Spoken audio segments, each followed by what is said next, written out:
What's going on, YouTube? Guess who is back?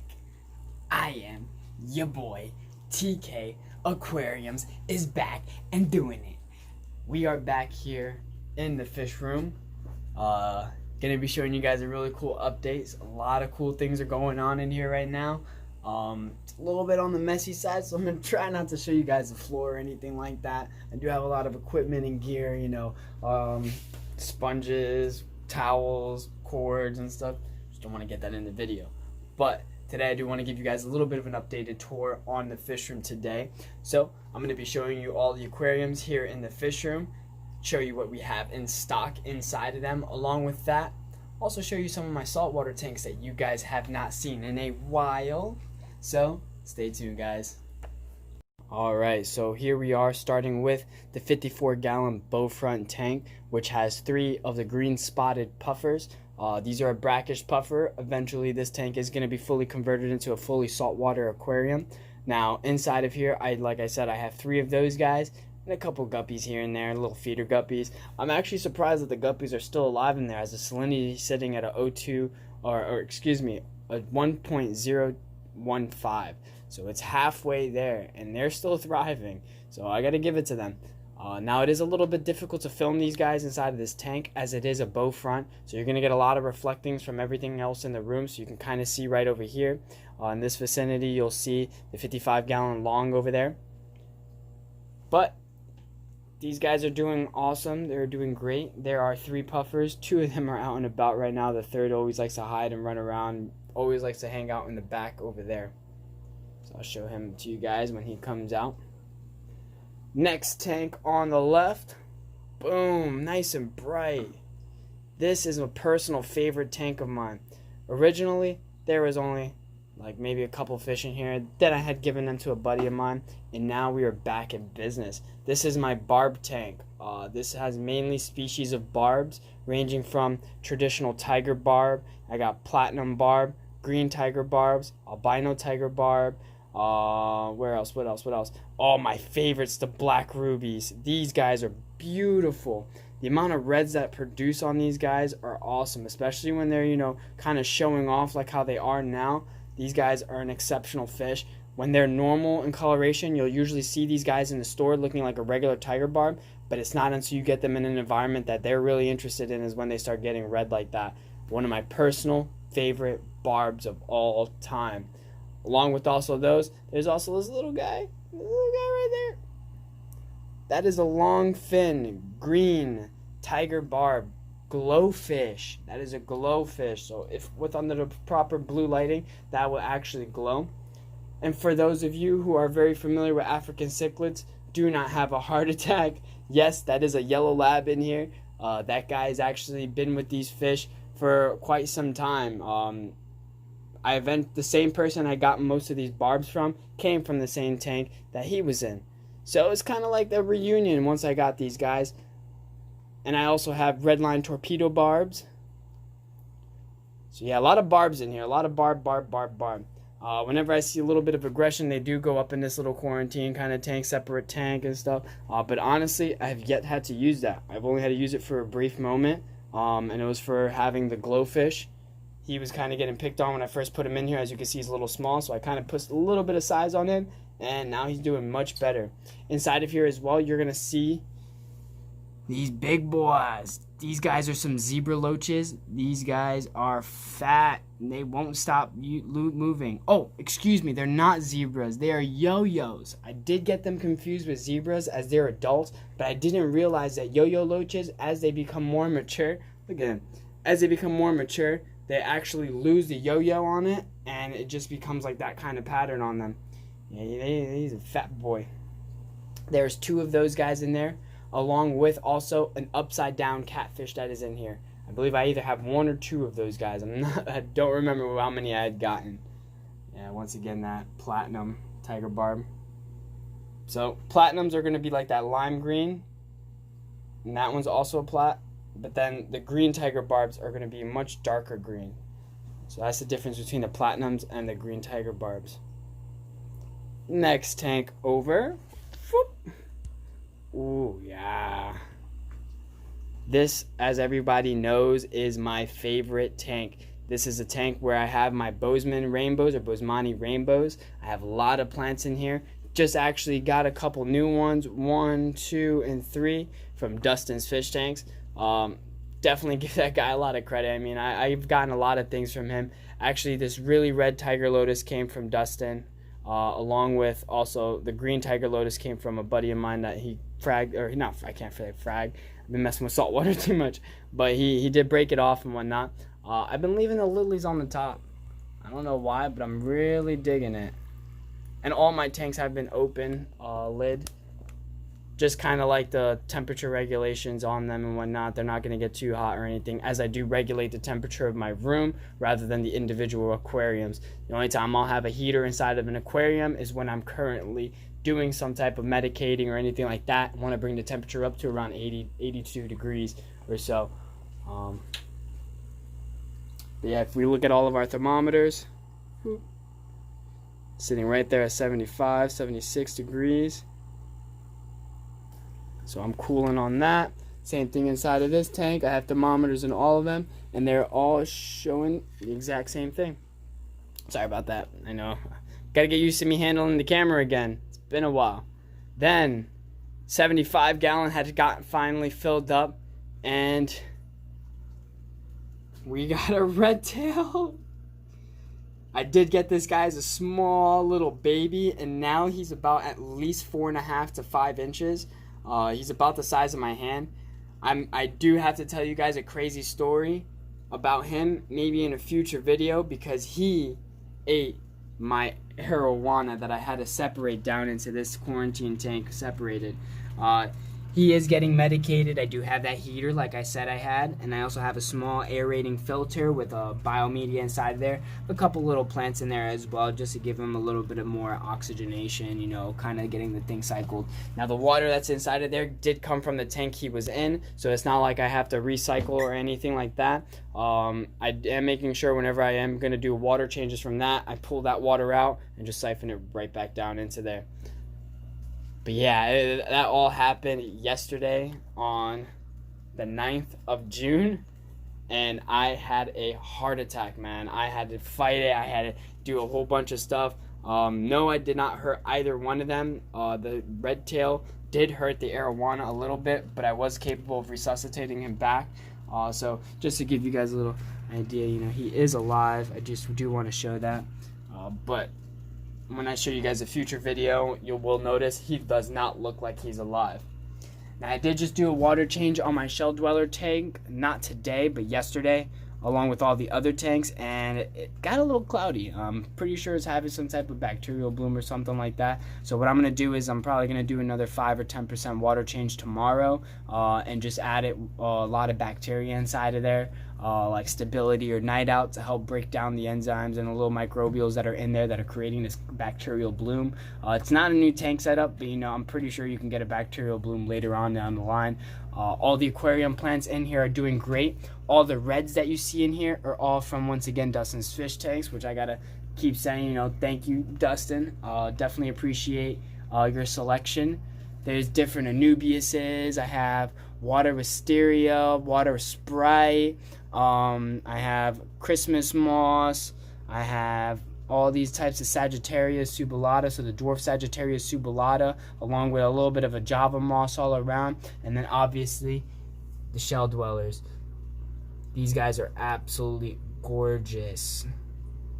I believe these guys are called the Neolamper longus or the Big Eye Lamper longus. These guys are an African cichlid. Generally their pH, it does usually sit around a 9.0, but I currently keep them in at about 7.6, 7.8. I usually don't tend to go any higher than that, as you know, when water source and stuff like that. I didn't want to have too many additives.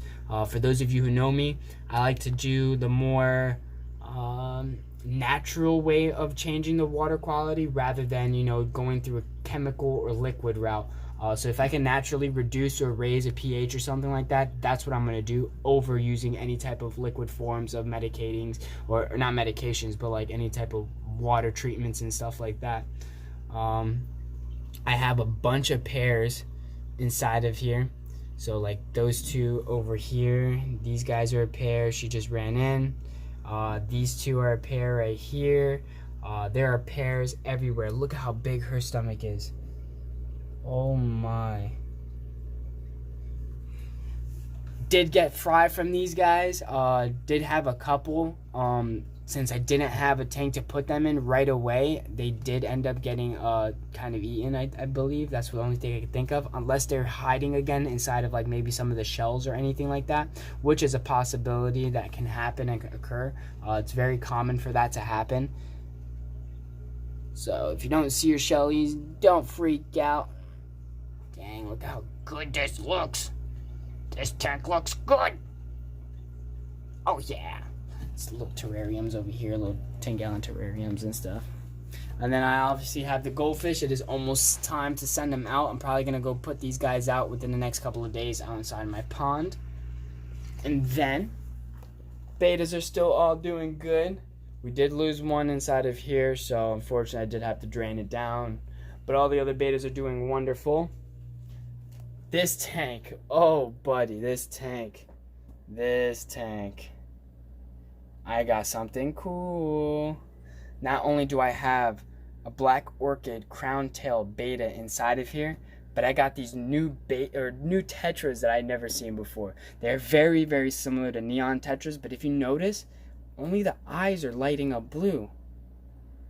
Those guys are called diamond head neon tetras. Look those guys up. These guys are phenomenal. They are very they are very small, but they are going to put a little bit of size. And along with them, as those of you who've been around since the beginning, I have some of the lamb chop rasboras.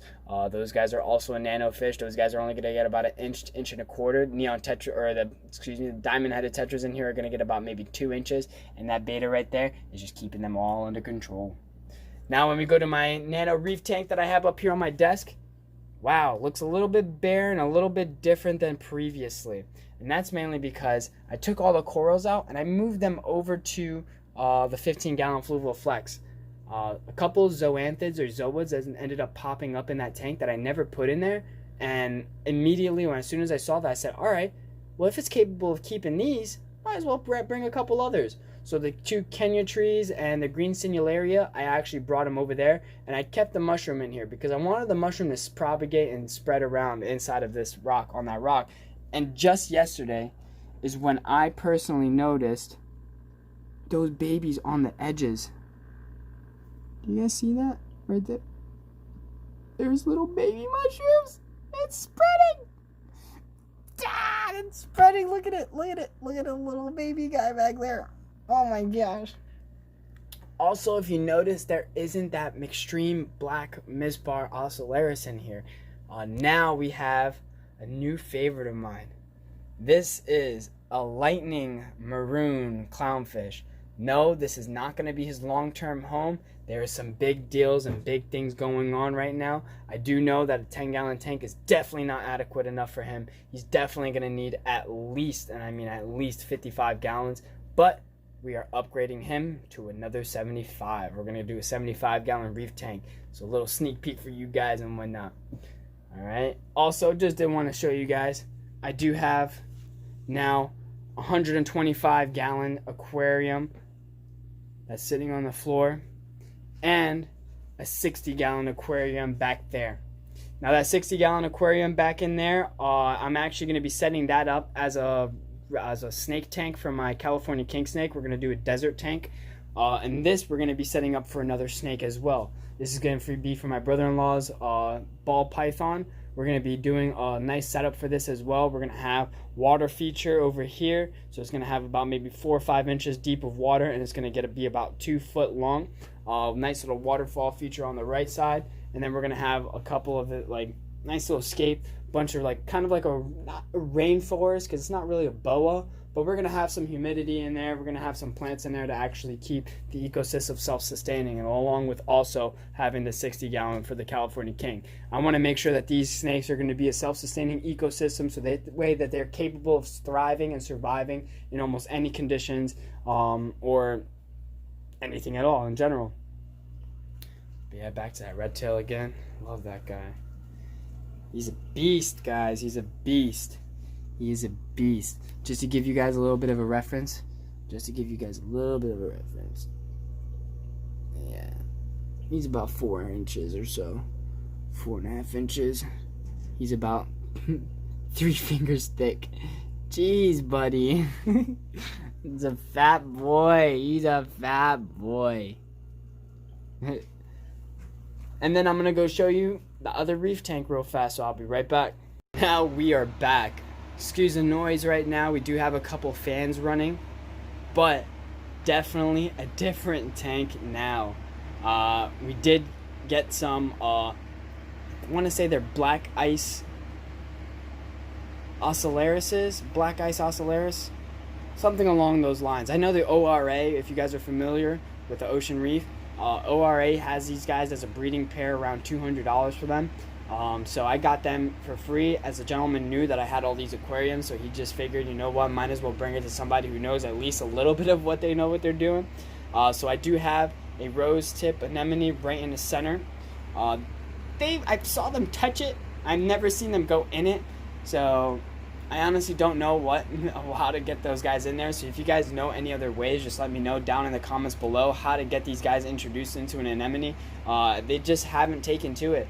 I'm trying to get these guys to breed. Obviously, this one's going to be the female, and she's a larger one, and that is the male up top. Who knows, maybe I might be able to get that lightning maroon to breed with her, if that might happen. I also have the green signalaria right there again, and the 2 Kenya trees are right behind this artificial plant. I only like the artificial plant because when I put it on the blue light, obviously it's going to glow really nicely. So putting that light back on.